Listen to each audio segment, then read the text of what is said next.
Assalamualaikum. A very good morning to all of you. I hope you all are doing well. Welcome to TKS online class. I am Ma'am Simra from TKS Senior Campus, subject Science. Today's good message is do good for others, it will come back in unexpected ways. Okay, before starting the lecture, I have something.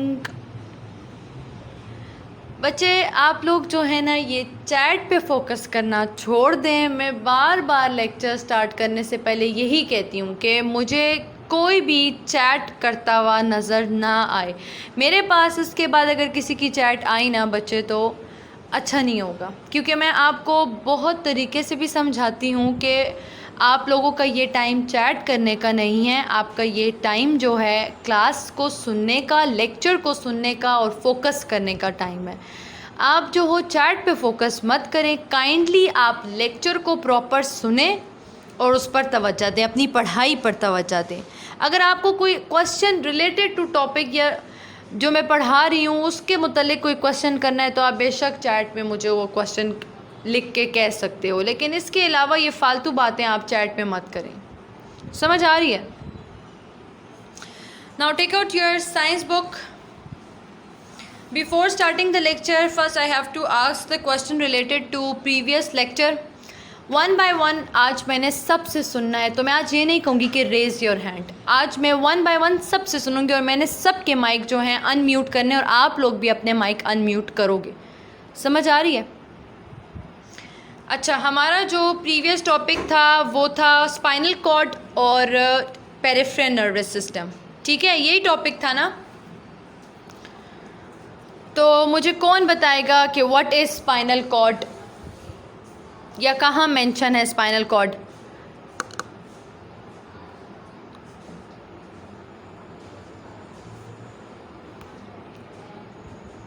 Anas अपना mic unmute करें।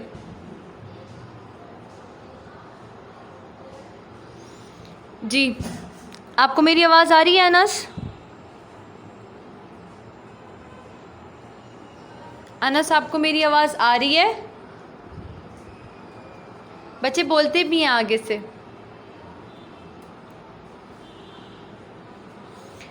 अनस, आपको मेरी आवाज़ आ रही है?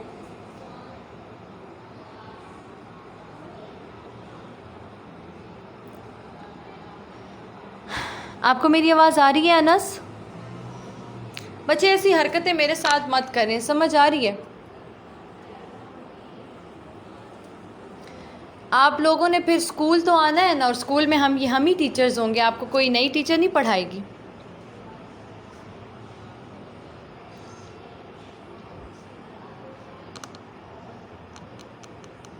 तो ठीक है, तो बोले ना, आप बोल क्यों नहीं रहे? अगर मेरी आवाज़ आ भी रही है तो मैं आपसे क्वेश्चन पूछ रही हूँ कि आप मुझे बताएं कि व्हाट इज़ स्पाइनल कॉर्ड।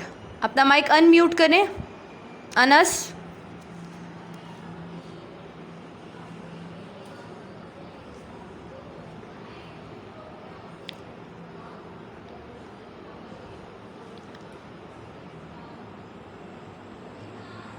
बच्चे मुझे आपकी आवाज़ नहीं आ रही,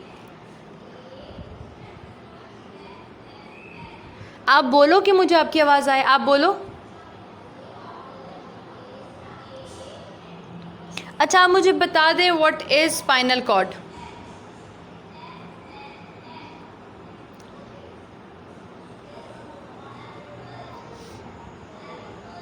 अनस, आपने प्रीवियस लेक्चर सुना था? आपको पता है व्हाट इज़ स्पाइनल कॉर्ड? अच्छा, तो बताएं व्हाट इज़ स्पाइनल कॉर्ड।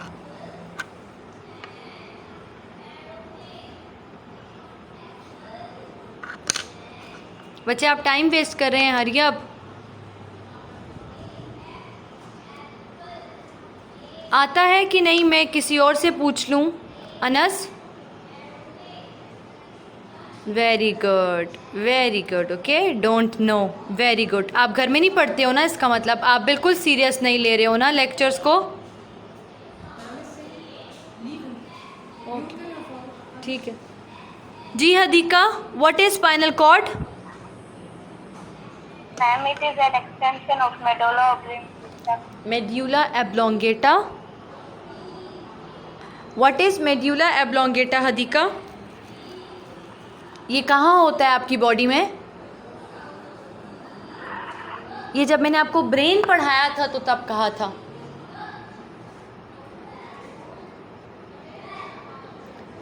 आता है हदीका?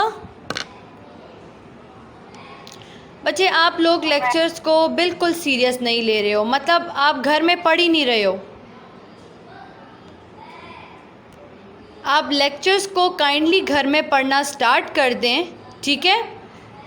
आप लोगों के, मैंने बार बार आप लोगों को यही कहा है कि आप लोगों के जो हैं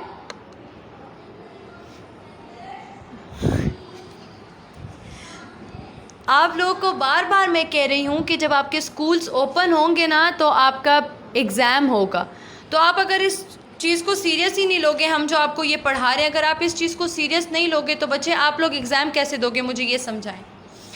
और क्लास 7 और 8 आपकी साइंस जो है, अब वो पुराने 7th क्लास में जो आपने साइंस पढ़ी है या 6 में जो साइंस पढ़ी है वो उससे बहुत डिफ़िकल्ट है ये वाली साइंस। आपको अंदाज़ा हो रहा है या नहीं हो रहा? आपकी ये बुक जो है इसमें वो टॉपिक्स हैं या उन चीज़ों के बारे में आप पढ़े हो जो आपने पहले कभी नहीं पढ़ा। तो मैं इतना डिटेल से आपको समझा भी रही हूँ। अगर आपको कुछ समझ नहीं आता बच्चे तो अब आप ऑन द स्पॉट मुझसे पूछ सकते हैं, ख़ुद को क्लियर किया करें उस टाइम, ताकि जब नेक्स्ट टाइम मैं आपसे क्वेश्चनिंग करूँ तो आप मुझे ये ना कहो कि मुझे तो नहीं पता, आई डोंट नो। मतलब अगर एक चीज़ मैंने पढ़ाई हुई है, अगर उसी के बारे में आपको नहीं पता तो मतलब आप या तो सुन नहीं रहे हो गौर से, या तवज्जो आप नहीं दे रहे हो, या घर में आप बिल्कुल नहीं पढ़े हो, या मैं आपको जो पढ़ा रही हूँ आपको उस टाइम उसकी समझ नहीं आ रही, तो आप ऐसे ही येस मैम कह रहे होते हैं। मैं आपसे बार बार पूछ रही हूँ कि समझ आ रही है, तो आप आगे से येस मैम कहते हो। अगर बच्चे कुछ समझ नहीं आ रहा तो आप ऑन द स्पॉट मुझसे पूछ सकते हैं, जैसे आप क्लास में मुझसे पूछा करते थे। मुझे उस पूछने पे उस टाइम गुस्सा नहीं आएगा, लेकिन जब आप नेक्स्ट डे, जब मैं आपसे लेक्चर्स पूछ रही हूँ, नेक्स्ट डे जब मेरी बारी है आपसे क्वेश्चन करने की, उस दिन आप मुझसे कह रहे हो कि हमें नहीं आता, तो ये तो गलत बात है ना। काइंडली आप लोग घर में पढ़ना स्टार्ट कर लो। अगर किसी चीज़ की, किसी टॉपिक की समझ नहीं आ रही, नेक्स्ट डे नया टॉपिक स्टार्ट करने से पहले आप मुझे कह सकते हो कि आप वो पुराना टॉपिक जो है दोबारा से रिकैप कर लें कि हमें समझ नहीं आई है, यहाँ से समझ नहीं आई। आप पूछ तो सकते हो ना, आप मुझसे पूछें अगर आपको कुछ समझ नहीं आई। समझ आ रही है? Now open your book in front of you. आप अपनी बुक भी अपने सामने ओपन किया करो। मैं आपको जो पॉइंट्स अंडरलाइन करने का कहती हूँ, मेन पॉइंट्स, आप वो अंडरलाइन किया करो ताकि आपको समझ आया करे। ठीक है बच्चे?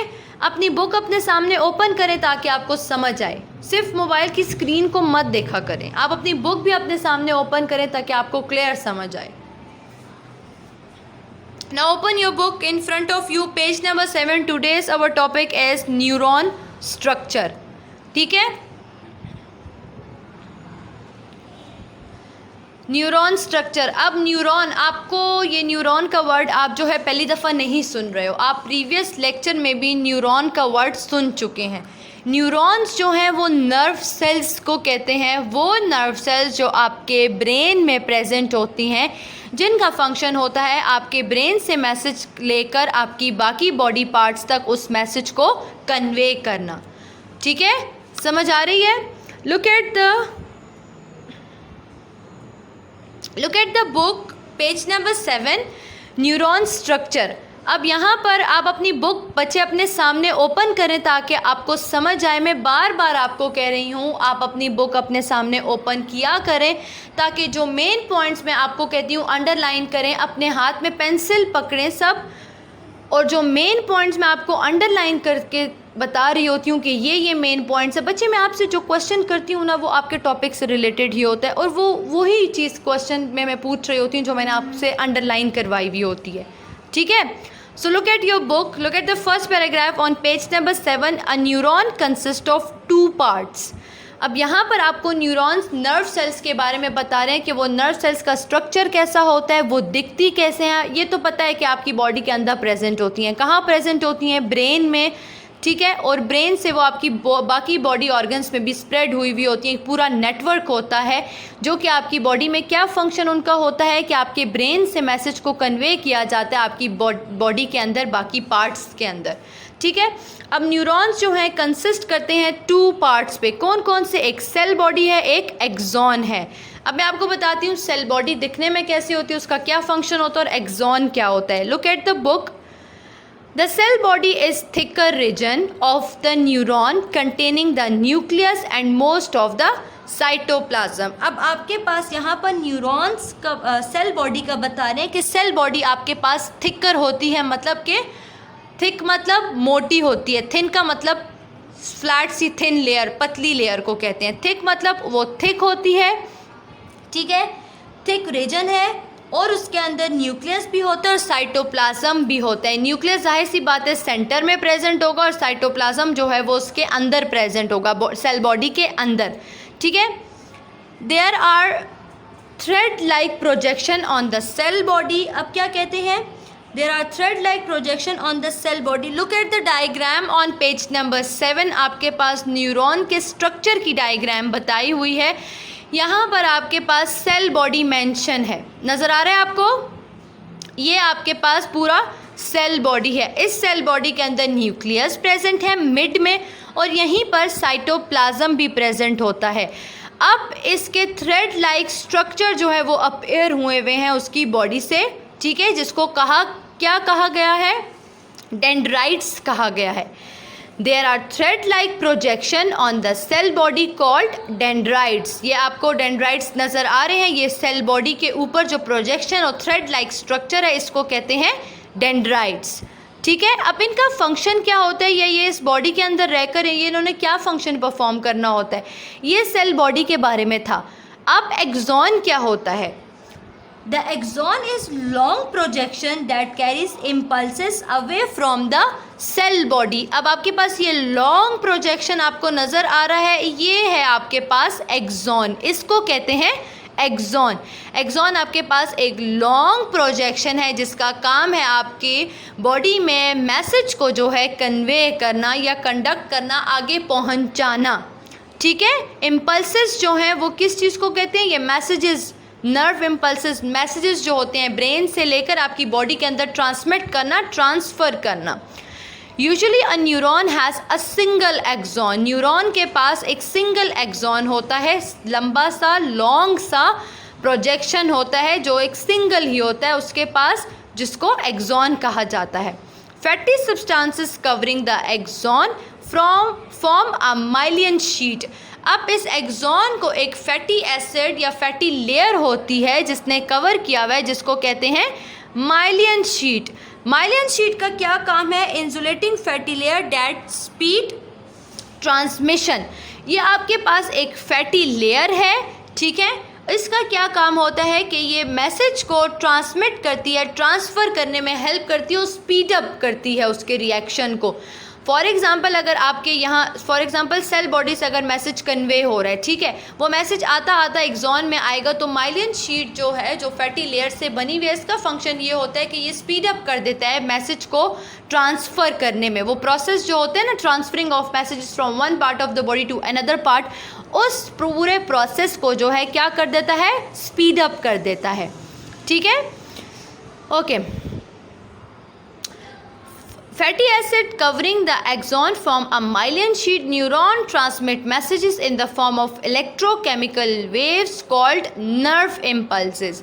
अब आपके पास जाहिर सी बात है, आप न्यूरॉन के बारे में पढ़े हो, नर्व्स के बारे में पढ़े हो, तो जाहिर सी बात है इनका फंक्शन है ट्रांसफ़र करना मैसेजेस को from brain to other parts of the body. अब आपके पास ये जो मैसेजेस कन्वे होते हैं ये एक इलेक्ट्रोकेमिकल वेव्स की तरह उनकी फॉर्म में आपकी बॉडी में ट्रांसमिट होते हैं, जिसको कहा जाता है nerve impulses. A single nerve is the combination of many neurons. आपके पास जो सिंगल नर्व होती है वो कम्बिनेशन होता है न्यूरॉन्स का, मैनी न्यूरॉन्स, नेटवर्क लाइक एक आपके पास फंक्शन ये जो है परफॉर्म करते हैं बॉडी के अंदर। ये आपके पास इसका न्यूरॉन का जो है स्ट्रक्चर है, आप देख सकते हो सेल बॉडी है, सेल बॉडी के अंदर जो है न्यूक्लियस प्रेजेंट है, साइटोप्लाज्म प्रेजेंट है, प्रोजेक्शन जो है अपेयर हुए में सेल बॉडी से, जिसको डेंड्राइट्स कहा जाता है। एक लॉन्ग प्रोजेक्शन जो है वो सेल बॉडी से अपेयर हुई है, जिसको एक्सॉन कहा जाता है। एक्सॉन आपके पास एक फाइबर है, कंडक्टिंग फाइबर है, जो मैसेज को कन्वे करती है, कंडक्ट करती है from one part of the body to another part. Myelin sheet आपके पास एक फैटी लेयर है जो कि क्या करती है, स्पीड अप करती है। ये जो ट्रांसफरिंग ऑफ मैसेजेस है इसके पूरे प्रोसेस को स्पीड अप करती है। Now look at the page number 7, types of neurons। अब आपके पास कौन कौन सी types of neurons present है बॉडी के अंदर। On the basis of their function, neurons are 3 types। Neurons के 3 types हैं। कौन कौन से, sensory neuron, motor neuron, associative या इंटर न्यूरॉन। अब वन बाय वन मैं इनको एक्सप्लेन करती हूँ। So listen to me carefully, look at your book, page number 7। The first type of neuron is sensory neuron. Sensory neuron, अब आपको इसके name से इंडिकेट हो रहा है कि ये आपके जितने भी सेंसेस रिलेटेड ऑर्गन हैं उनसे रिलेटेड न्यूरॉन्स हैं ये, ठीक है। आपके जितने भी सेंसरी ऑर्गन्स हैं या जिनसे आपको, जो आपका सेंस ऑर्गन है जिससे आपको पता चलता है, ये उससे रिलेटेड है। Sensory neurons carry nerve impulses from sense organ. Sensory neurons क्या करती है, वो मैसेज कैरी करती है आपके सेंस ऑर्गन से। कौन कौन से सेंस ऑर्गन है आपके पास, ईयर, आइज, स्किन, टंग, नोज एसेट्रा, ये आपके पास सेंसरी ऑर्गन्स है। सेंसरी न्यूरॉन्स आपके इन सेंस ऑर्गन से मैसेज को रिसीव करती है और फिर जो है आगे जो है ट्रांसफ़र करती है, ठीक है, to the central nervous system. कहाँ ट्रांसफ़र करती है, सेंट्रल नर्वस सिस्टम पे।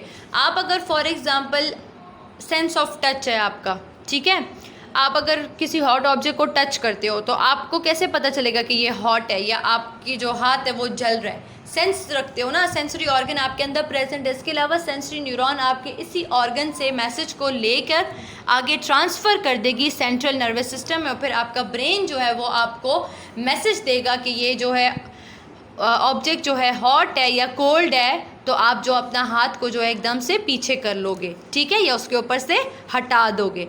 Now look at the page number 8। The next type of neuron is motor neuron and associative neuron। अब motor neuron आपके पास क्या है, motor neuron take impulses away from central nervous system to effectors। अब आपके पास motor neuron क्या करता है, motor neuron जो है वो इम्पल्सेस को लेकर जाता है सेंट्रल नर्वस सिस्टम पे या जो इफेक्टर्स हैं वहाँ पर। अब आपके पास इफेक्टर्स किसकी बात करें, मसल्स और ग्लैंड की बात करें, ठीक है। आपके पास मोटर न्यूरॉन्स जो है वो मैसेज को लेकर जाती है, ठीक है, कहाँ लेकर जाती है, सेंट्रल नर्वस सिस्टम में, और बाकी जो इफेक्टर्स होते हैं वहाँ पर मैसेज जो है वो कन्वे करता है, ठीक है। Now come to the third part, that is associative and inter neuron. उसको एसोसिएटिव न्यूरॉन भी आप कह सकते हो और इंटर न्यूरॉन भी कह सकते हो। Associative neuron present in the central nervous system. Impulses बच्चे जो हैं, नर्व इम्पल्सेस का मतलब है कि आपकी बॉडी के अंदर जो नर्व प्रेजेंट हैं, जो न्यूरॉन्स प्रेजेंट हैं, उस पूरे जो पूरा एक नेटवर्क लाइक प्रोसेस आपके अंदर परफॉर्म हो रहा है उसको कहते हैं नर्व इम्पल्सेस। नर्व इम्पल्सेस मैंने अभी पीछे ही आपको पढ़ाया है। न्यूरॉन के स्ट्रक्चर में आपके पास ये जो मैसेजेस जो हैं ये ट्रांसफ़र होते हैं जब आपकी बॉडी के अंदर, तो ये एक इलेक्ट्रो केमिकल वेव्स की फॉर्म में जो है ट्रांसफ़र होते हैं। वो इलेक्ट्रोकेमिकल वेव्स को कहते हैं नर्व इम्पल्सेस, ठीक है। आपकी बॉडी के अंदर मैसेजेस का ट्रांसफ़र होना एक बॉडी पार्ट से दूसरी बॉडी पार्ट के अंदर, तो वो किस फॉर्म में ट्रांसफ़र होते हैं, इलेक्ट्रोकेमिकल वेव्स की फॉर्म में वो ट्रांसफ़र हो रहे होते हैं। उस इलेक्ट्रोकेमिकल वेव्स को या उस पूरे प्रोसेस को कहते हैं nerve impulses. Is it clear? अब associative neurons present in the central nervous system. ये कहाँ प्रेजेंट होती हैं, सेंट्रल नर्वस सिस्टम में प्रेजेंट होती हैं। Link the sensory and motor neurons, they analyse the messages for proper responses. अब आपके पास ये सेंट्रल नर्वस सिस्टम में प्रेजेंट होती है। सेंट्रल नर्वस सिस्टम में आपके पास ब्रेन आ जाता है, ठीक है, तो मतलब आपके पास एसोसिएटिव और इंटर न्यूरॉन जो है वो कहाँ प्रेजेंट होती हैं, ब्रेन में प्रेजेंट होती हैं। उनका क्या काम होता है, वो लिंक होती हैं किससे, सेंसरी और मोटर न्यूरॉन। सेंसरी न्यूरॉन का काम है आपके सेंसरी ऑर्गन से मैसेज को लेकर सेंट्रल नर्वस सिस्टम में जाना, और मोटर न्यूरॉन का काम है कि आपके सेंट्रल नर्वस सिस्टम से मैसेज लेकर आपकी बॉडी पार्ट्स तक लेके जाना। दोनों ऑपोजिट फंक्शन परफॉर्म कर रहे हैं। सेंसरी न्यूरॉन का फंक्शन है आपकी बॉडी से मैसेज लेकर ब्रेन तक पहुंचाना। मोटर न्यूरॉन का काम है, बच्चे बता तो रही हूँ कि इम्पल्सिस का मतलब है, नर्व इम्पल्सिस का मतलब है बच्चे जो इलेक्ट्रोकेमिकल वेव्स की फॉर्म में मैसेज कन्वे होते हैं उसको कहते हैं नर्व इम्पल्सिस या इम्पल्सिस। मैसेज कन्वे जो हो रहा है ना आपकी बॉडी में from one part of the body to another part, उसको कहते हैं नर्व इम्पल्सिस। मुझे ये एसोसिएटिव न्यूरॉन को क्लियर करने दें, आपके सारे क्वेश्चंस मैं सुनती हूँ, ज़रा पहले ये सुन लें। सेंसरी न्यूरॉन का काम है आपके बॉडी से मैसेज लेकर ब्रेन तक जाना। मोटर न्यूरॉन का काम है ब्रेन से मैसेज लेकर आपकी बॉडी तक पहुँचाना, और एसोसिएटिव जो न्यूरॉन है उसका काम है कि जो आपका ब्रेन है या आपकी बॉडी जो है उस मैसेज के लिहाज से प्रॉपर फंक्शन परफॉर्म कर सके, वो इस चीज़ को जो है एनालाइज करती है, इस चीज़ को कंट्रोल करती है। ठीक है, अच्छा अब आप क्वेश्चंस पूछ सकते हैं। क्या क्वेश्चंस हैं आप सबके? जी, अगर कोई क्वेश्चन पूछना है तो आप मुझसे पूछ सकते हैं बच्चे।